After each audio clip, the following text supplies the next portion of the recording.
where stories come alive and leaders take the mic. This is The Third Degree, where we delve deep into the minds of LBX pros. Brought to you by the LBX Collective. Your community to connect, engage, and inspire. Hold tight and get ready for an exhilarating journey. Well, hey guys, welcome to another edition of The Third Degree. We are super excited to have Dave Wallace with us today. So let's start with a little introduction. All right, so Dave is a seasoned food, beverage, and gaming professional. He boasts over 25 years of experience in the entertainment space. As the founder and CEO of Turfway Entertainment Management Group, Dave has successfully opened over 85 independent and franchise properties. His expertise spans operations, concept creation, and family entertainment center development. Dave is well known for turning underperforming entertainment centers into profitable ventures through strategic planning and innovative solutions. He is also a sought-after speaker at industry conferences, sharing insights on immersive entertainment and gamification trends.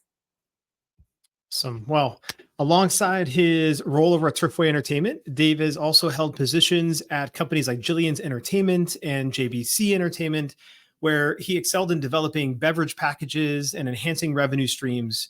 His leadership and visionary approach has positioned him as a key figure in the location-based entertainment industry. Dave's commitment to excellence is evident in his hands-on approach to each project, ensuring client needs are met with tailored solutions that drive long-term success. His contributions to the field are marked by his operational achievements and his dedication to fostering industry growth through knowledge sharing and innovative practices. All right. Well, so before we bring Dave to the show, let's hear a quick word from our sponsor, Intercard. Intercard is the only cashless system designed, developed, and manufactured all under one roof. They introduced cashless technology to the amusement industry and have been leading the way for over 30 years.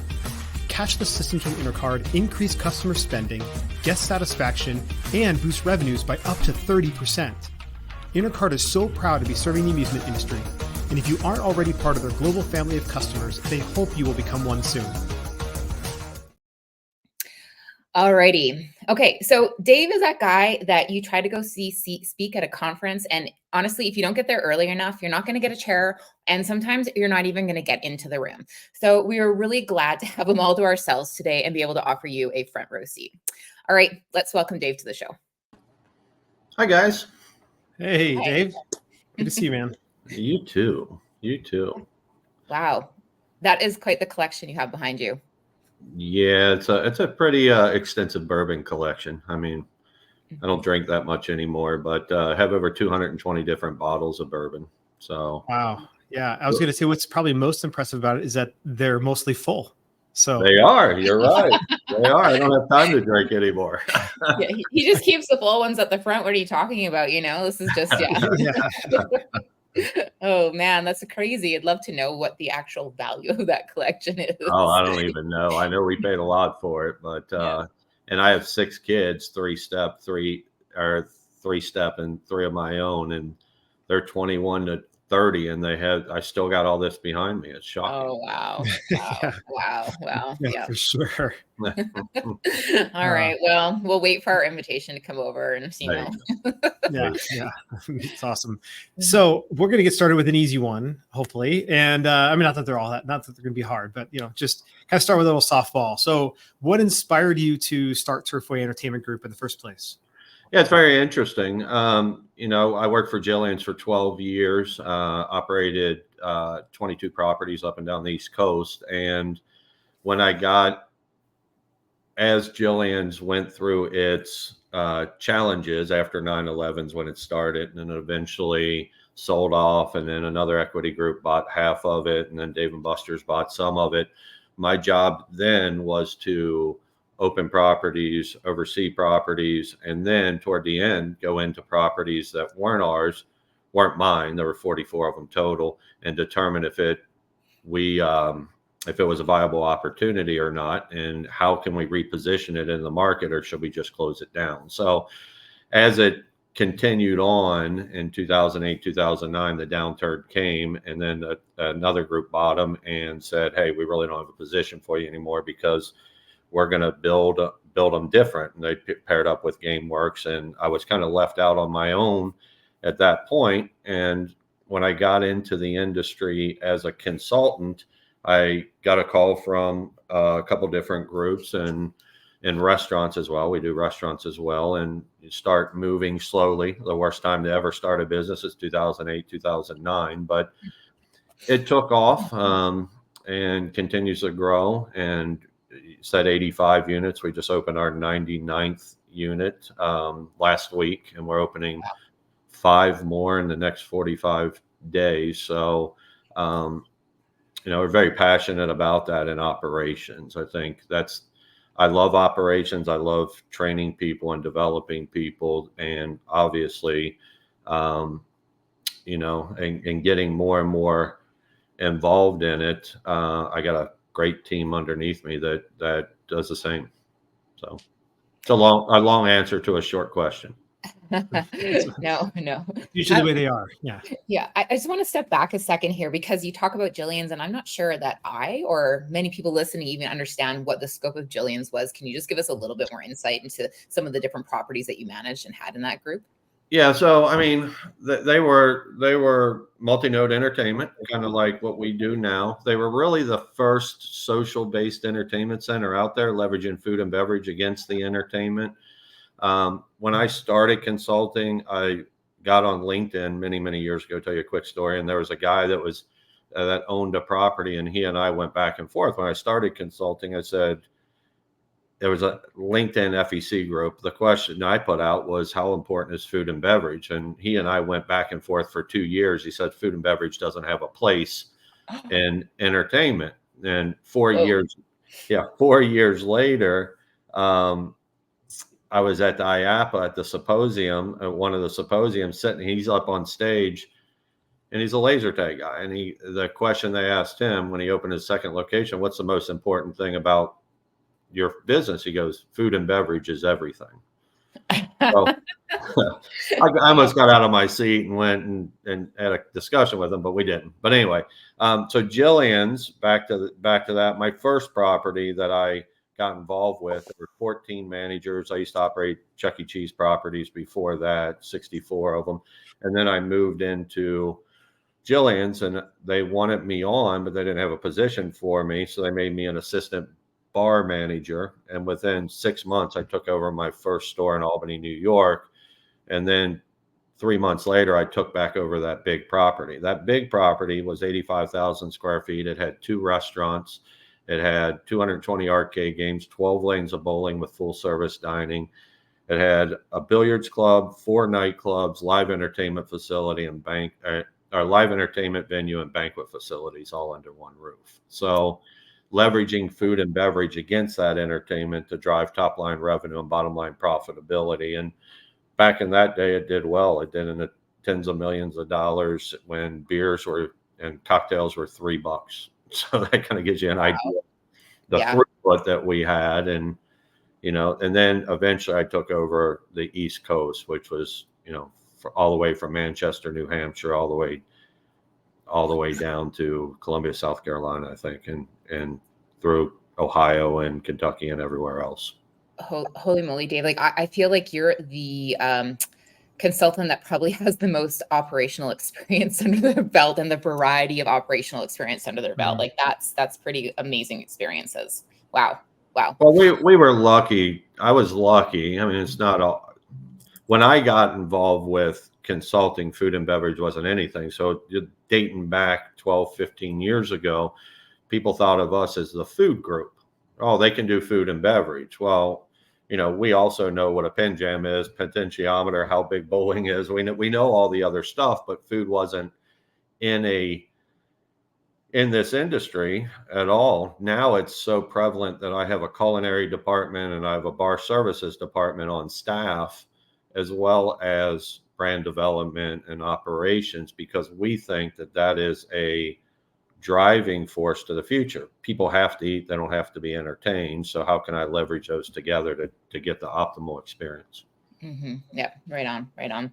So, I mean, as you've been developing Turfway, obviously you put your core values and your mission and, everything that you've learned into that. So what does drive Turfway? What are your core values? What is the mission for Turfway Entertainment? Yeah, I mean, our mission is bold and beautiful on our website, understanding needs and delivering results. And the reason why I went with that is because every um, entertainment center is different. It's a very fragmented. It could be skating rinks to Disney, but every one of them is different. I could build 35,000 square feet with the same nodes of entertainment and put it in 3 different parts of the same city and get 3 different results based on the characteristics of that market. So we got to understand what their needs are. And then at the end, we deliver results. Generally, what I do is I do a market study or feasibility study, and we create all their revenue, pro formas, cost to build, staffing matrix, competitive analysis study, feasibility study to understand the market and run the demographics and segment it out the age to understand what will work in that market for 3 things: highest revenue, profitability, and long-term sustainability. And then once we understand that, then we move. That's phase 1. Phase 2, if they want us involved, we put it together for them. We procure equipment, negotiate contracts. We set up all their operating systems, integrate all their system or operating paperwork, integrate all their systems, hire their staff, and train them how to operate it. And then phase 3, we manage properties. So why I took that, I wanted to have a holistic approach, because whether it's a laser tag outfit to a monster project that we're doing that's $40 million, it's all encompassing in that. When you look at the core values, number 1's foster growth of the owners, foster growth of the management team, show them how to operate the business, be honest. I did 85 studies last year. 12 of them, I told them, don't waste your money. It just, the numbers don't connect. I said, I can tell you if it's going to work or not, but I'm not going to lie to you. We don't make money from vendors. I never asked for money from vendors. I want to be 100% honest from beginning to end. Number 3 is be ethical. I'm going to tell you honestly and truthfully what I think. We don't have all the answers, but we've been in the industry a long time. And number 4 is maintain uncompromising standards. This industry is very tough, especially with the labor and, labor after COVID. We were trending at 185% turnover was the industry standard pre-COVID. Went up to 350. Now it's about 225%, which is still high. And there's a lot of reasons for that, but you got to have a team, develop a team, make sure that we don't compromise on standards, because that's what's going to eventually be the downfall of the business. Yeah. I know you can't talk about all of the projects that you have going on, especially the ones that are still under development. But maybe you could talk about some of the recent ones you've done. So maybe some of the gap between that 85 and the 99, that you have, and maybe there's 5 that are opening up. Could you share a little bit about the recent projects, some of the interesting things you've seen coming out and that you've been able to do? Yeah, absolutely. The one we just opened, they built the building and then said, oh, we need managers. And we went into this beautiful building. There were some challenges with it, but we're overcoming those challenges. It's called Beach Bowl in Jacksonville, Florida, Jacksonville Beach, Florida. I've never, ever in my life seen people wait 5 hours to bowl, what they do there. I give you an idea. Going into Sunday, I ran a report, and we had 6,200 games of bowling for the week already. Now, that's some bowling alleys, that's 6 months. Some bowling alleys, that's a year, and we've had it in 6 days. Phenomenal numbers. I mean, it has a rooftop, or it has a 2nd floor patio. I have a stage out there. I have a 40-foot barn, 220 seats. I got a restaurant downstairs, 20 lanes of bowling downstairs, free fall. I got 4-lane VIP room upstairs with its own patio and bathroom. That rents out for high dollars.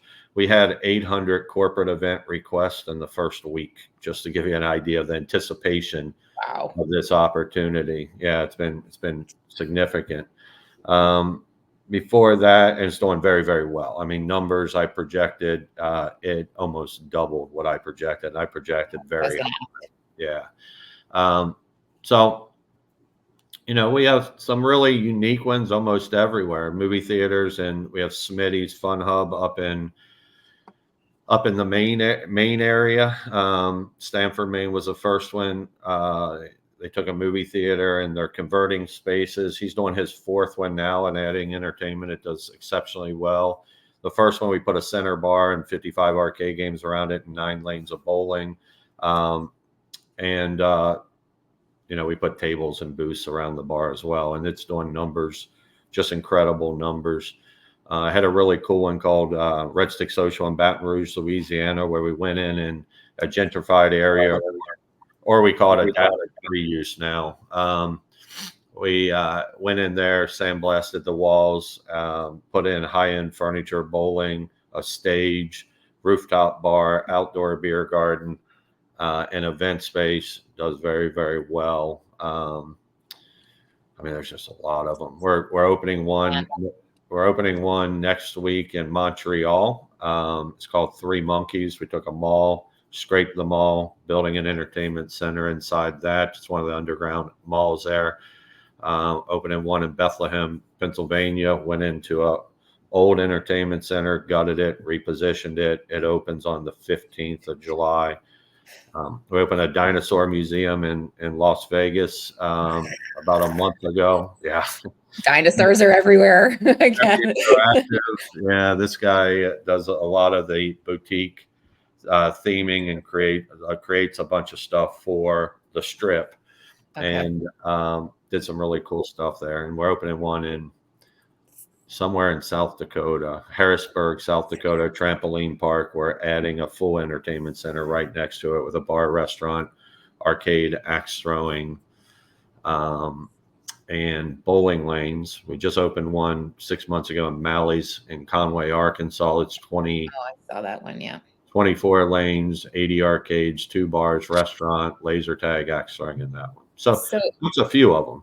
So you're busy. Yeah, you got a lot to go for sure. Yeah. So this makes me curious. How, you're opening all these new concepts, people are coming at you with their ideas. How do you stay up to date with all the latest trends and innovations we've got AI, we've got new technology, all this stuff coming out. How do you make recommendations to these clients that they put the right thing in so they have longevity in the things that they're building?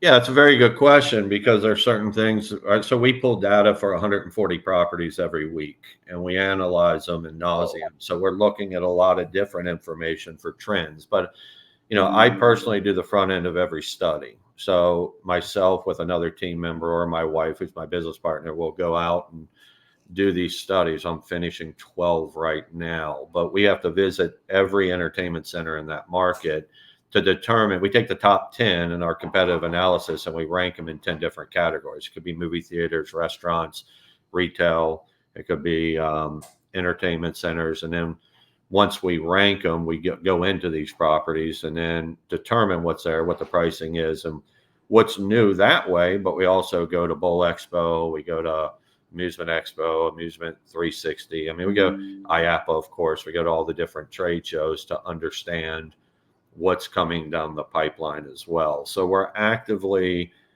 I go to a Bowl Expo, for instance, coming up, and I got 2 new projects right from Bowl Expo, 3 new projects right from Bowl Expo. And right before I opened Jacksonville, I had 4 new projects there. So we're always in the market to understand what's new. Cool. Yeah, that's awesome. All right. Now we're going to shift to a little bit about background and we're, understand little Dave, I guess, but we're not going to go all the way that far, but we'll talk about you've already mentioned some of the things you've done, but could you maybe walk us through a little bit of your early career and what just initially drew you to the F&B industry and the entertainment industry in the first place? How did you end up in doing some of the things that you were doing? Yeah, way back in my college days, I used to work at Applebee's, Cracker Barrel, and a concept called Rafferty's, and I became a corporate trainer of each one of those for a short stint. And as I went through my career at college, when I got out, I was recruited by Chuck E. Cheese, of all places. And, they were paying well for what it was. It wasn't a lot. It was $22,600 back in the day. That kind of tells you where things are today. But after 6 months, I took over a property, and then they start piling on the properties after that. And we accumulated 64, which was 5 regions. was only there for 5 years and then moved into, I was driving home and I saw a big sign on the street that said Jillian's Eat, Drink, Play. And my daughter was named Jillian. My newest daughter was named Jillian. I'm like, I got to see what this is, and pull in, and it's an old brewery, huge brewery. And I walk in, a guy at the top of the steps says, "Can I help you?" And I was like, "What is this? I'm just trying to understand. I work in the industry." So we start talking, and then he recruited me on. I took a pay cut to come on to that property because I thought it was very unique. And I had food and beverage experience being a trainer, but not deep dive into a lot of the amusement side of things. So he said, start as an assistant bar manager, you work your way up. And I was learned a lot, learned what a BPM curve is in a nightclub. I've learned, the different, like I said, pin jams and potentiometers and all kinds of crazy stuff. And it stuck. And then they were on a rapid growth. So in 2001, they were going to go public, but their competitor was trading. Their competitor was public, and they were trading at a very low dollar amount, but they were repositioning their management, and the expectation was they were going to go up. So this is 2000. And then we held off to go public because of that, because we don't want to trade so low on the stock market. So 9/11 happened. 9/11 was a very interesting phenomenon. So it wiped out all of our corporate events for about a year and a half because of the war and everything else, and the economy went down, but our base business went up. So we lost 25% of our business, which was corporate events, but we were only down between 5 and 7% total. So people weren't getting on planes, obviously. They didn't have as much money because people are laying off. So the staycation kicked in, and I'm sure you heard that term. The staycation kicked in, and we realized that this was a benefit, net benefit, because when corporate events came back, it pushed our sales way up and over. We got a whole new group of people that weren't traveling to Europe or Disney or other places, and it helped bolster our brand. And then, that was very interesting. 2008, kind of the same thing. We lost a lot of corporate business because of the downturn and the housing crisis and all that. But the same thing, we didn't go negative at all. And now during COVID, which was interesting, we did a study on this, 2009 to 2022, during COVID, all of our businesses as a whole, taking red states and blue states combined, we went up 47% as a group, which was shocking. Now there's reasons behind that, but it shows how almost recession proof our business is. It really is, if it's set up right. So that's why the eat, drink, play model, even though Dave & Buster's has that as a trademark, is so relevant, because people have to eat, they want to socialize, they want to indulge, and then they want to spoil. And if I can put all those together. So when we went back to Jillian's, I kept taking over properties, Louisville, Kentucky, Cincinnati, Ohio, or Covington, Kentucky, Albany, New York, and then just took a litany of them. And then the 9/11 issue, they signed 22 additional leases to go public, and we're going to use the monies associated with going public to grow. And they had a lot of TI dollars behind them, tenant improvement dollars baked into the lease. They made some challenging choices in markets that weren't really fully developed. They were going in as the anchor to that market. One of them was like Katy, Texas. If you go to Katy, Texas now, it's thriving. They were one totally different. Yeah. It's the they next were, big place. Yeah, they were one of the first ones into that market. And, they were doing 1/3 of the sales of what their lease was every month.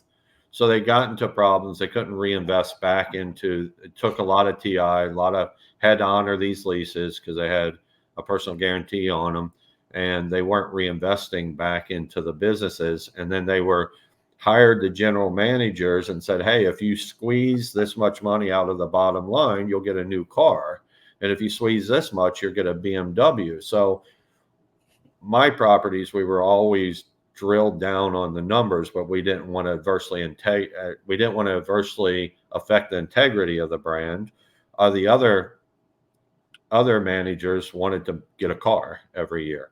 So Right. they would undercut everything so they could squeeze money out. And the combination of those together forced a sale. An equity group sold to another equity group. They repositioned some of the management.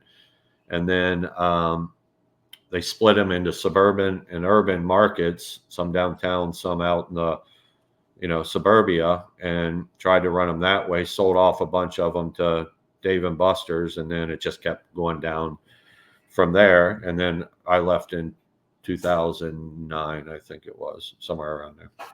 Okay. So it's also mentioned that you work for a place called JBC Entertainment. Is that part of Jillian's? Is that what is that all about? JBC Entertainment was the name of the DBA of Jillian's. It started out as Jillian's Billiards Club. It started in Boston, Massachusetts. It was a billiard hall is where it started. That was the foundation. And then they opened these large monsters, and that's where it came from, for sure. Okay. That makes sense. Yeah. Okay. Got it. Awesome. Well, so shifting to your very first entertainment center that you opened under the Turfway brand. I mean, if you can remember all the way back to that time, it says almost 100 now, or maybe just with some of the first few. We won't say the very first one, but some of the first few. What were some of the major challenges that you ran into, that you experienced, and just as you're learning how to open up one of these things from the ground up without some of the corporate support that existed under some of the other corporations that you worked with?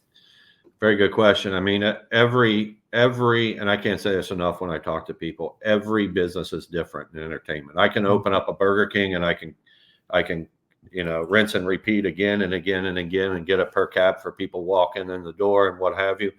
You can't do that in entertainment. So what we've learned over time is dissecting the population based on who's playing.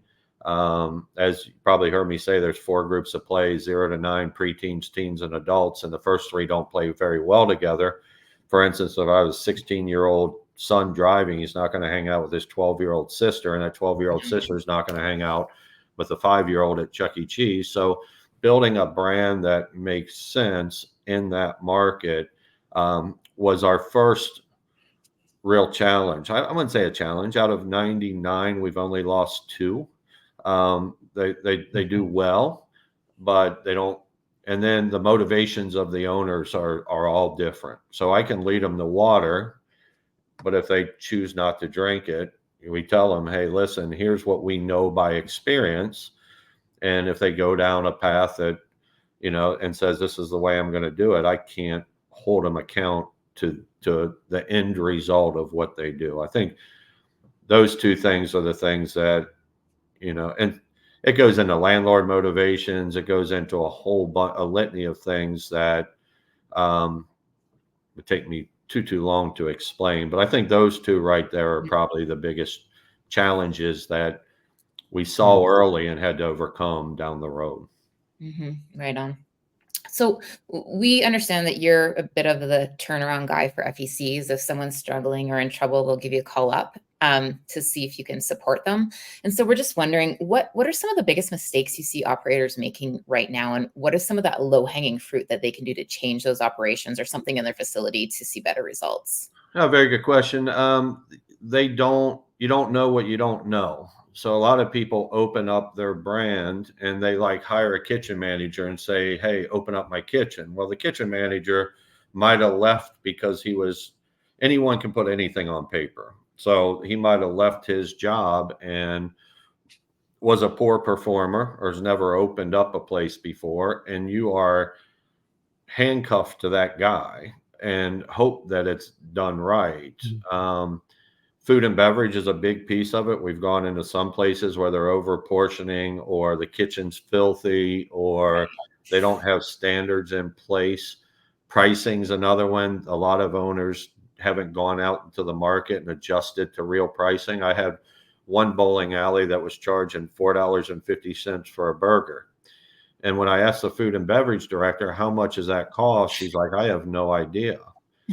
But I recreated it, and they were using a quarter pound frozen patty and a Kroger bun. They went to Kroger's to buy the burger buns.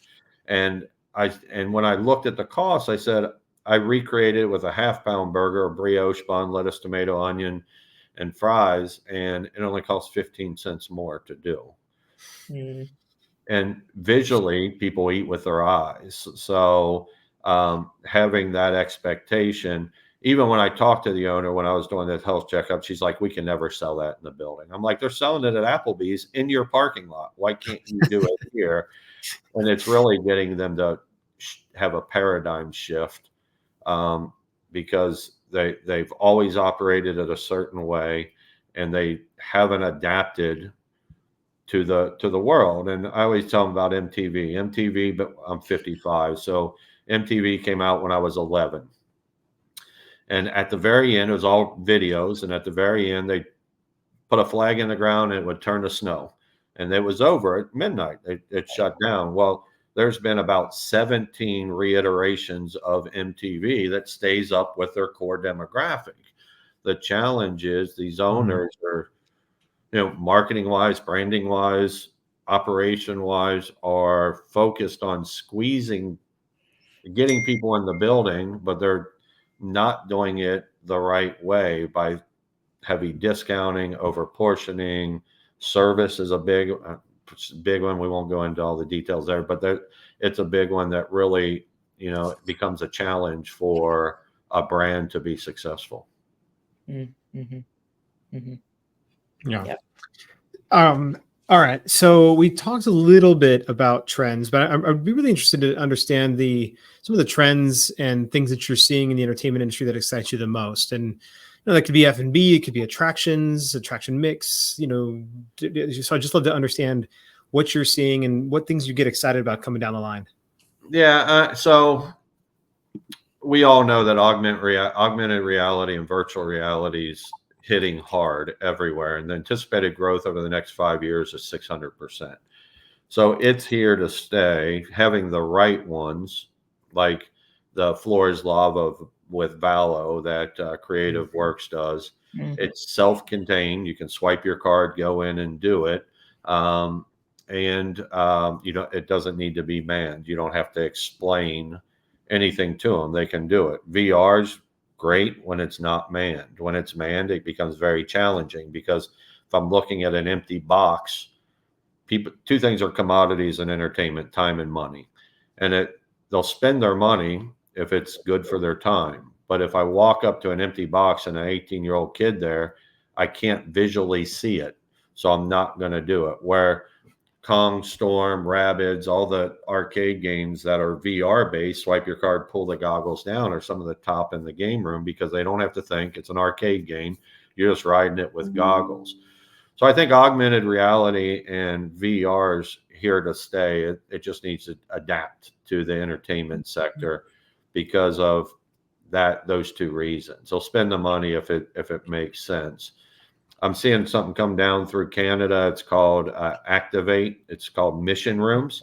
Mm-hmm. So essentially, and then there's another group in Europe we're working with. So you could have 11 to 30 different rooms. They're small rooms, and you got 3 to 5 minutes to solve it.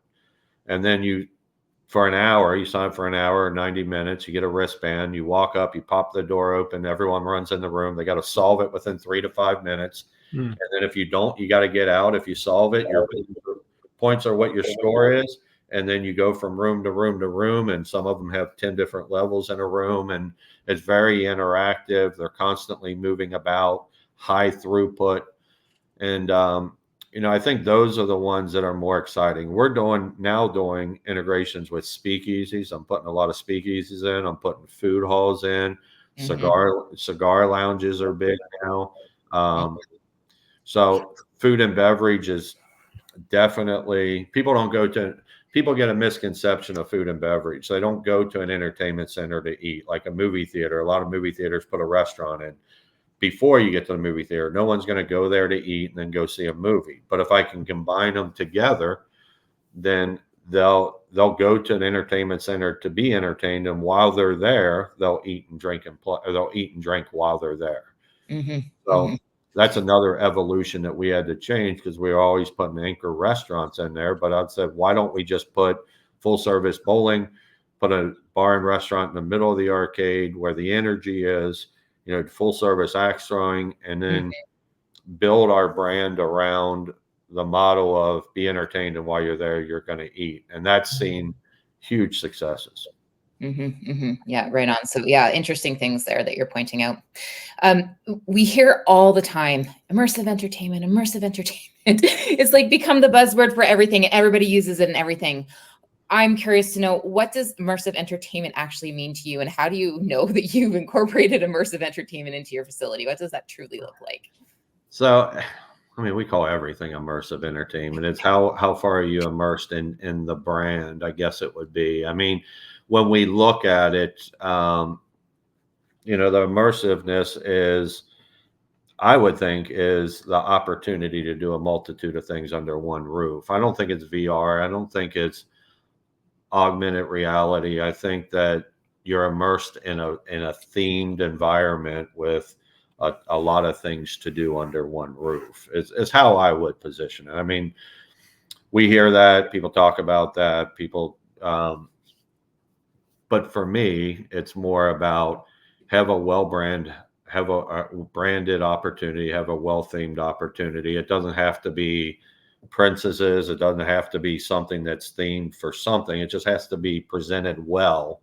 For instance, everyone's gone to a Dave & Buster's and main event almost in the United States. That's our competition. So if I'm not immersive enough in that environment, similar to them, I'm already behind the 8 ball to be successful. So to build one of these are very expensive. The cheapest one I've ever done in the last 5 years is about $4 million, and it goes, the biggest one's about $40 million. So spend the extra money on your branding and your theming to make sure that you are at a level that everyone else is at from the get-go. Otherwise, it's going to be very hard to compete. Yeah.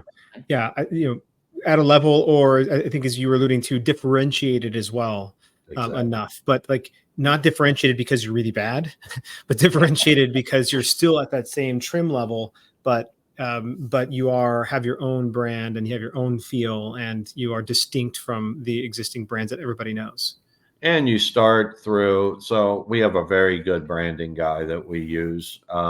He's exclusively on our team, but if you go to Beach Bowl Jacksonville on Facebook and kind of scroll through Instagram and Facebook, it's a very hyped up atmosphere visually, and the responses we get because of that, I've never seen responses like that before. People are excited. That's why they're waiting 5 hours to bowl, because it's all about painting that picture. So I told my new clients, I said, as soon as you get a commitment letter from the bank, get your website up, start telling the story. And then you got to do that right, because when I open that property, we do something called beta testing, and people think that I'm crazy when we do this. And I said, we hire the event sales manager 16 weeks out, and the GM 16 weeks out. The event sales manager has to come with a library of people. So we hire them from hotels or CVB or, Chamber of Commerce or what have you. And they already know everyone. We pay them very, very well. They make well over $100,000 a year, but they have to fill our beta testing. So before we open, we do training. And then the next week we invite this one here. We invited 60 people every other hour on Monday, 80 people every other hour on Tuesday, 80 people an hour on Wednesday, friends and family, unlimited amount of people just to stress test it. Then the VIP party. And then when we opened, we had 4,500 people through our building for beta testing. And it taught them how, and we did a couple birthday parties and a couple corporate events pro bono. In doing that, it teaches them the opportunity, and it allows us to find the weak points. And, when we opened, we had a line out the door we still have a line out the door, but every day last year, a line out the door till close. And we opened at 11 and closed at 1, and a line out the door, and the numbers offline, I could tell you, it's just unbelievable. But if you do it right, that's the results that you can get. The people that don't do that front end marketing and don't have the consistent branding will struggle out of the gate. And a lot of my banks say, when are you going to be cash positive? And I tell them day one. And they're like, there's no way you can do day one. And I'm like, the numbers we did, we made a ton of money in week 1 to the bottom line for the month. And it can be done, but you have to follow the path. Yeah. Fabulous. So a lot of what we like to get to at the Third Degree isn't just about what you're doing with Turfway. And, we talked a lot about what operators can do to improve their business and, some of the different things that are happening in the industry. But we also want to know and understand a little bit more about like what makes Dave and how you became who you are. And so maybe you could just share a little bit about how you grew up, about, what your childhood was like, that kind of environment. Yeah. I mean, I had a challenging childhood. A lot of people do. You just it makes you stronger at the end of the day. My dad had problems with drugs and alcohol. He died, passed away at 58 many, many years ago. Really didn't see any of my kids. Separated. My mom, she started as a cashier of a car dealership and then was a partner of it down the road. So she was very tenacious, even though she was the sole provider of 4 of us. She did all that she could all day and all night. And at the end of the day, we lived in 18 places in 18 years, just to give you an idea. We bounced from place to place. She couldn't pay the rent. So we moved. Our holidays were the church giving us food and giving us presents that were donated. But we didn't see a lot of that. We had in growing up, when I look back in our life, we've had some challenges for sure. But my family, my brothers and sisters, Jerry Springer would walk into my house back in the day and go, I don't want any part of this. I mean, there was just a lot of challenges. But I knew when I got my first job, which was at Hardee's, a fast food restaurant at 16, I was making $2.25 an hour, student wage. And then I could buy my own clothes. And then I realized the value of money or the value of hard work. And then when I wasn't at school, high school, I took on a second job at Big Boy or Frisch's, and I worked 2 of them, and I'd work endless hours and made money. And that was because I didn't have much emotional support or direction, this was a purpose for me. And that allowed me to grow in my career and continue to get stronger and stronger. I mean, I wasn't handed anything. I don't expect to be handed anything. And now I just want to help people. I want people that call me up and say, hey, I want to do this. As long as they have the opportunity, I want to make them successful. Gosh, That makes amazing. It is. Makes a lot of sense where you're at now and all the turmoil and the hardships that you went through to get you to where you are today. That's awesome. And we live that. Like when I opened Beach Bowl, we opened it a week early because the owners wanted to get there. And I said, hey, you got some challenges here and here and there. And they said, well, we'll just work through it. And then, when I went to the Google reviews, it's apparent what happens. Now, we responded to all of them, but it was because of certain issues that are out of our control. And the owner called up and said, you need to adapt, because if you don't adapt, then this is going to continue to happen. We can only handle so much to get to the end result, and they're adapting. But it was all about, I tell all my managers, it's about adapting to your environment to be successful, and every environment's going to be different. It's the same thing with the owners. A lot of them don't see it at first and don't react quick enough. But then when it happens, they go, oh, okay, maybe we should go this route. So, yeah, for sure. So, I mean, Dave, you are clearly a hard worker, the big history of that. How do you balance, and sorry, you have a family as well, right? So how do you find time to balance your professional responsibilities now with your personal life? How do you make that all work? Well, my wife wants me to be home 4 days a month somewhere. We got a house in Only Naples. 4 months. 4 days a month consecutively. She's like, you can work from your computer if you want 4 days a month. And we haven't done it yet this year, but she's been my rock. I mean, she's my business partner. She does everything, helps me in everything that we do to pick up the pieces. And it's a balance. It's a hard balance because we're in growth mode. And in my world, I can't hand over a lot of stuff because I got to paint the picture for my clients, and then I can push it down. But doing 85 studies in a year, and you're on the road outside of the 11 trade shows I speak at, all the other trade shows and everything else. I mean, last year we were on the road almost 300 days, and we live out of hotels, and I call my houses expensive storage places. But at some point, we're continuously moving in the right direction, onboarding more people. And you can imagine it's hard to find people to understand this industry and then understand the nuances of each property as well as understanding each industry. So, we got our eye on a few people that can help relieve some of this travel and everything else. But, on my end, I've created it from nothing. And I want to make sure that people are getting what they deserve. Mm-hmm. Yeah. Wow. So you've worked at a number of different places, and I'm sure along the way there were certain mentors and people who took you under their wing and helped really, or had a significant or maybe outsized impact on your life. Maybe you could talk about, one or two of the biggest mentors or influences on your life, living or, in the past. Yeah, it's funny. I when I worked at Rafferty's, you probably never heard of Rafferty's. I only have four or five of them in the United States. It's a steak. It's a restaurant with steaks and burgers and so on and so forth. There was a gentleman there, an African-American guy, big football player looking guy. His name was Hollywood. That's what we called him. We didn't know his name. And he was head of training. And, I learned a lot from this guy. Kind of give you an idea of one thing. He walked in the door and he wiped his feet.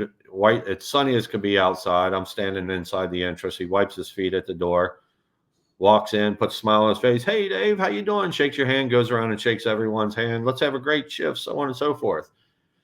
And then one day I caught him wiping his feet when he was leaving.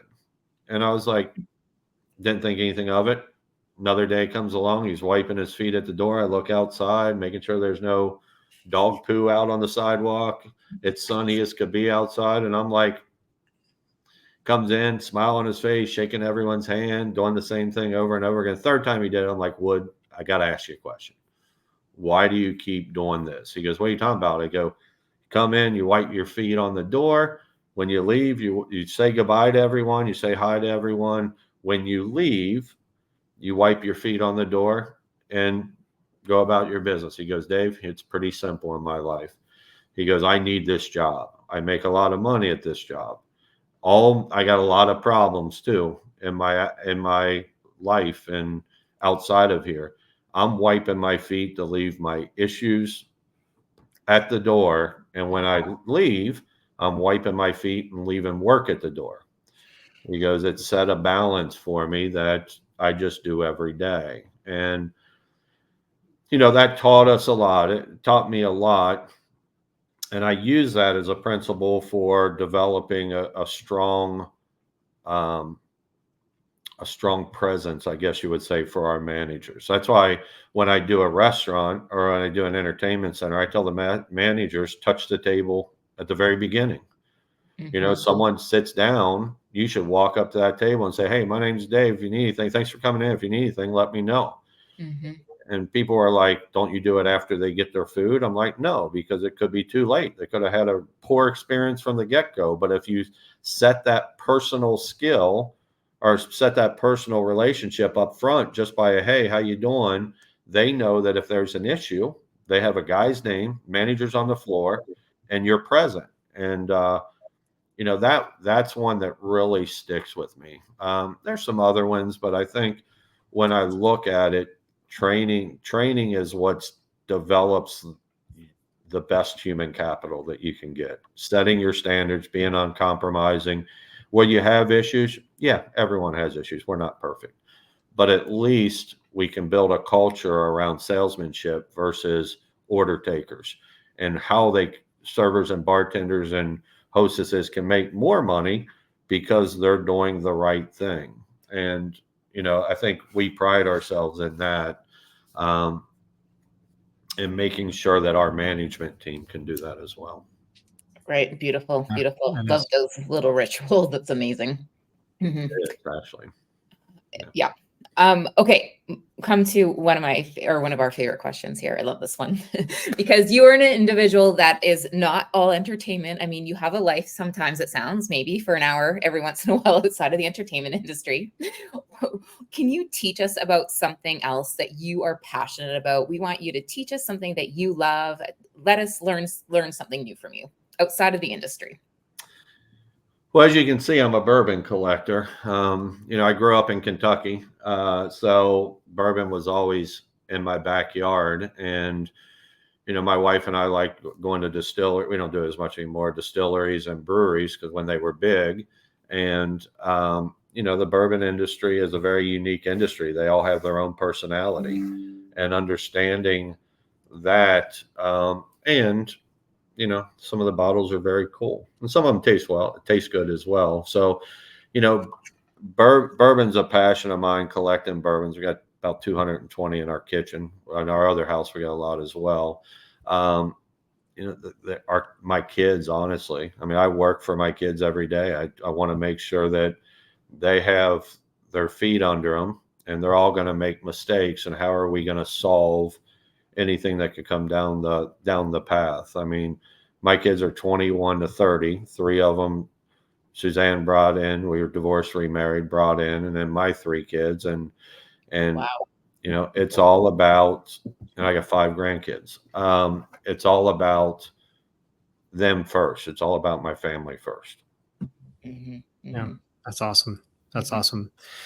All right. So one last little question, which is also a fun question, but very, a little bit different here. And then we'll go ahead and wrap up. But let's imagine we created an attraction based on your career journey, based on your life. What would the theme or the highlight of this attraction be? That's pretty funny. I would consider my attraction the longest and curviest water slide in America, because there's a lot of ups and downs in not only each individual business, but in our business too, because we have to be the experts. So, and there's a lot of stuff we don't know, we learn, and we have to be, someone wanted to work for me the other day, and I said, listen, you have to know everything, or almost everything. You got to be in a position where you can give them the resources that they need to be successful. And if you can't do that, you've already lost the battle. So, we got some properties that do very well, some properties that, have some challenging opportunities in repositioning, management, marketing, and all that. It's always an up and down, always an up and down. We all get there at some point. There's an end to some point where things smooth out. I don't know if we ever get there, but I would say that that's probably the one that would represent me the most. All right. That's awesome. Like a little water coaster or something. Yeah. Yeah, Not a little water coaster, a big water coaster. Yeah. As long as I don't go off the side, I'm good. Yeah.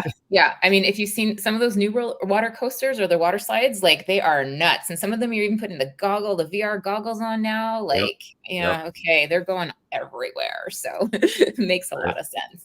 That's true. Oh my gosh, Dave, it's been such a pleasure to have you on the show with us. If our listeners want to get a hold of you or learn more about what you're doing, or, reach out, what's the best way to get in touch? The best way to get in touch is, we do free 30-minute consultation. Sometimes I talk for 2 hours. It really depends on their needs and kind of talk through what they want. You can go to turfwayentertainment.com, sign up for a free consultation there. I get a lot of people, and I know I shouldn't give out my phone number, but I do. It's 859-285-7111. A lot of people text me, ask questions that I don't even know who they are, but I'd rather give them a response to, that I feel is what I believe. And had a kid reach out yesterday, wants to build an arcade in the middle of nowhere, and I'm like, it just doesn't make sense. You got to take your passion out of it and look at the opportunity that's presented, and you just can't make money there. So those are probably the two. Texting me, you can email me, dwallace@Turfway Entertainment, but going to my website and then setting up a consultation would probably be your best bet to start. Right on. And one other thing I just wanted to mention is that I follow the Family Entertainment Center's Facebook group, and I just love how involved you are, because you're answering questions and giving people honest, real advice in that group that is so essential. And you're not, like making them follow this rainbow to the pot of gold. You're actually really informing them there, and I think that's it's great to see your voice on there. Really good job. Yeah, I appreciate that. I mean, again, we do a lot of pro bono work, but that's fine. We want to make sure that people are successful. Yeah. Awesome. All right, Dave. Well, thank you so much for joining us on this edition of Third Degree. And you know what? We will see you I'll probably see you next week at Bowl Expo. So, well, actually, when this airs, it's not going to be next week. It's next week for us in this real time. So anyway, that's all right. All right. Well, thank you so much, Dave. And it's been a pleasure, and we'll see you around. All right. Take care, guys. Thank you. Guys. Goodbye.